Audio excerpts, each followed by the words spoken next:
Ever think about like what you would actually DO if like a natural disaster hit your neighborhood? Mm-hmm. It's something we kind of push to the back of our minds, right? Yeah. But what if being prepared wasn't just about like stocking up on supplies, but about knowing your neighbors could be like your greatest resource? Mm. That's the idea behind the Neighborhood Emergency Preparedness Program, Oh, yeah. or NEPP. Right. We're taking a deep dive into a guide from the Comox Valley Emergency Program, and let me tell you, it is jam-packed with practical ways to build a more resilient community, like one neighbor at a time. Yeah. We often hear that it takes a village. And nowhere is that more true than in a disaster. The guide even opens with this Coretta Scott King quote, "The greatness of a community is most accurately measured by the compassionate actions of its members." It's a powerful reminder that true preparedness goes beyond just individual efforts. Totally. It really struck me how the guide emphasizes that those first few hours, even days after a disaster, often rely on neighbors helping neighbors. They even cite a statistic. Most initial disaster relief is provided not by formal emergency and relief organizations, but by residents of the impact area and surrounding communities. That's huge, and that's where NEPP comes in. Right. It provides a clear roadmap for turning that neighborly goodwill into something that's actually impactful. And the best part is, it doesn't require some massive, overwhelming effort. They break it down into manageable steps, starting with the basic plan. Okay, so walk me through this basic plan. What's involved? Well, imagine this. The power's out.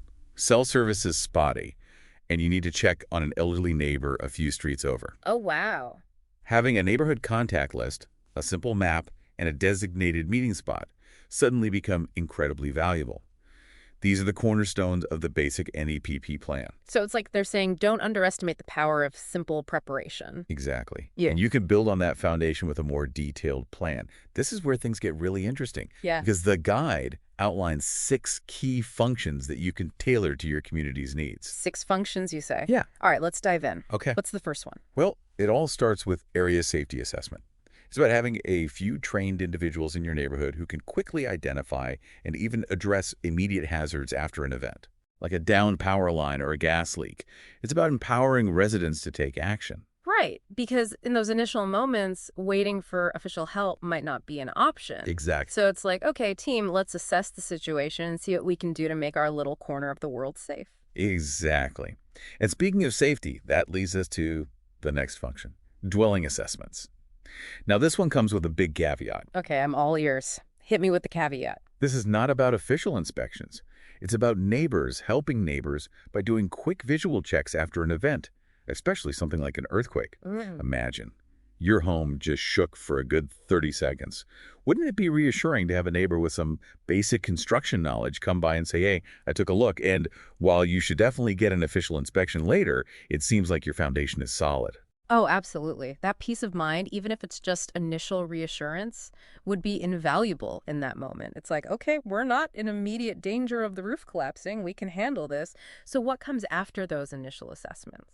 Well, once you know your neighborhood is as safe as can be, the next step is checking on each other, especially those who might need a little extra help, and that's where household checks come in. This one really resonated with me. It's easy to just focus on like our own families in a crisis. Yeah. But what about that elderly neighbor who lives alone or the single parent with young kids?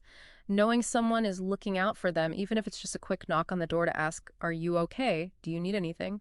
That could make a world of difference. Absolutely. It's about creating that safety net, ensuring no one slips through the cracks. And it goes beyond just physical well-being. Imagine the comfort of a friendly face and a listening ear in the midst of chaos. Yeah. That's where the next function, first aid and care, comes in. So we're tending bandages, ice packs, and maybe a few calming breaths. That and so much more. Yeah. Yes, having a well-stocked first aid kit is crucial, but the guide also emphasizes the power of emotional first aid. A warm blanket, a comforting word, a simple act of kindness can be incredibly healing in those initial hours and days. It's like they say, sometimes the best medicine is just knowing you're not alone. And speaking of not being alone, the guide had some really fascinating ideas about temporary shelter. Right? They talk about neighbors sharing RVs, opening up their homes, or even setting up communal cooking areas for those who might have had to evacuate. It's amazing how creative communities can become when they pull together. It reminds me of that saying, necessity is the mother of invention. Okay, so we've covered area safety dwelling assessments, checking in on each other, first aid, and even temporary shelter. What's the final function in this NEPP master plan? Last but certainly not least, we have information and communication. This one is particularly important when the power is out and you can't rely on your phone or the internet. Oh, this is where they talk about ham radio operators, right? I have to admit that part of the guide totally piqued my curiosity. It's like something out of an old spy movie, but in a disaster situation, those skills could be a lifeline. Exactly. It's about identifying those hidden talents and resources within your community and recognizing that even seemingly niche skills can be incredibly valuable in an emergency. And you know what's really great about this guide is that it goes beyond just presenting the information like they want you to actually use it. I love that. So it's not like, here's a bunch of stuff to think about, good luck. What kind of support does the Comox Valley Emergency Program offer so they don't just like leave you hanging after dropping all this knowledge? What's their support system like? They're all about empowerment. They offer presentations, free materials, and even specialized training to help neighborhoods like put NEPP into action. They really want to equip people with the knowledge and the tools to build more resilient communities. That's incredible. It sounds like they've truly thought of everything, going through this guide. I've realized it's so easy to get caught up in the like what ifs of disaster preparedness. But this guide really emphasizes the importance of starting small, setting realistic goals, and building on successes. Absolutely. It's like that old saying, the journey of 1,000 miles begins with a single step. You don't need to become a survival expert overnight. Maybe you start by just chatting with your neighbor about emergency plans or organizing a neighborhood meeting. Even those small steps can make a big difference. It's like they say in the guide, in addition to asking what is in our emergency kit, you should also be asking who is in our emergency kit. It's such a powerful reminder that our greatest asset in times of need is each other. It's about shifting the focus from individual survival to a collective resilience, from fear to empowerment. This has been such an eye-opening deep dive. We've explored why community-based preparedness is so crucial, how NEPP provides a practical roadmap for action, and even touched on some of the inspiring stories of neighbors helping neighbors.